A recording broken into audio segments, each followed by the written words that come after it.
ဒီသတင်းကိုကြားရတာစိတ်မကောင်းဖြစ်ရမလားရည်ရမလားဆိုတာတောင်ခွဲမရတဲ့အထိထူးထူးဆန်းဆန်းဖြစ်နေပါတယ်2026ခုနှစ်အတွက်အလှမဲ့ပြိုင်ပွဲဝင်ဖို့ပြင်ဆင်နေတဲ့မိန်းကလေးတဦးကကိုချစ်သူပြန်လာစေခြင်းနဲ့စိတ်နဲ့စတင်ခဲ့တဲ့အရာတစ်ခုကနောက်ဆုံးမှာတော့ဘက်နှစ်တန်းနီးမှာ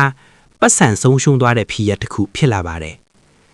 အစကတော့ချစ်သူနဲ့꿰ပြီးနောက်တငယ်ချင်းကိုအကြံတောင်းရအာနီအောင်လန်းဆရာစူသူတူနဲ့ဆက်သွယ်မိခဲ့တာပါအဲ့ဒီဆရာကမင်းသားမင်းသမီးတွေစီးပွားရေးသမားတွေတောင်တွားကြတယ်ဆိုတဲ့အားပေးစကားတွေနဲ့ယုံကြည်မှုတိုးအောင်ပြောခဲ့တယ်လို့ဆိုပါတယ်အဲ့ဒီနောက်မှာတော့အိမ်မှာမကောင်းတဲ့အရာတွေရှိနေတယ်တေဆုံးသွားတဲ့အဖေတောင်ဘိုးကမကူးသေးဘူးဆိုတဲ့စကားနဲ့စတင်ပြီးငွေတောင်းမှုတွေတဖြည်းဖြည်းတက်လာခဲ့ပါတယ်အစမှာဘတ်9000နောက်မှာတပတ်ကြီးဖြစ်နေတဲ့အဖေကိုဖြိုဖို့ဆိုပြီးဘတ်300ထို့နောက်ဖျားပုံတော်တရေအစီချစ်သူပြန်လာစေတဲ့စမှုလံပြနေတဲ့ပုံစတဲ့အမီအမျိုးမျိုးနဲ့တစ်ချိန်ပြီးတစ်ချိန်ထပ်မံတောင်းယူခဲ့ပါတယ်အထူးသဖြင့်ကံကောင်းစေမယ်ဆိုပြီးခြေထောက်ကျိုးနေတဲ့ကြောင်တကောင်ကိုတောင်ဘတ်3000နဲ့ရောင်းခဲ့တာချစ်သူရဲ့ချစ်သူအစ်စ်ကအစွမ်းရှိတယ်ဆိုပြီးထပ်မံငွေတောင်းခဲ့တာတို့လိုအထစ်တွေဟာနားထောင်ရသူတွေတောင်အံ့ဩသွားစေပါတယ်နောက်ဆုံးမှာတော့အလှမယ်ကကားတောင်ပေါင်ပြီးငွေရှာပေးရရဲ့အထိဖြစ်လာပြီး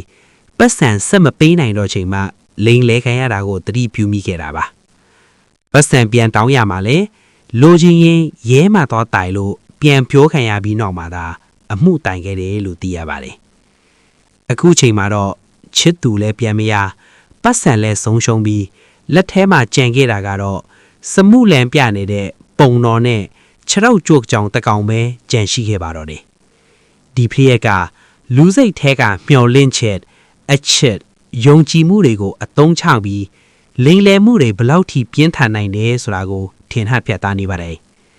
တတိပြုစရာတစ်ချက်ကတော့အချက်နဲ့ပတ်သက်ပြီးစိတ်လှုပ်ရှားနေချိန်တွေမှာအမှားဆုံးဖြတ်ချက်တွေလွယ်ကူကူချနိုင်တာပါအဲ့ဒီအချိန်တွေမှာယုံကြည်မှုကိုအမျက်ထုတ်မဲ့သူတွေလည်းအနီးနားမှာရှိနေတတ်ပါတယ်ဒီသတင်းကတော့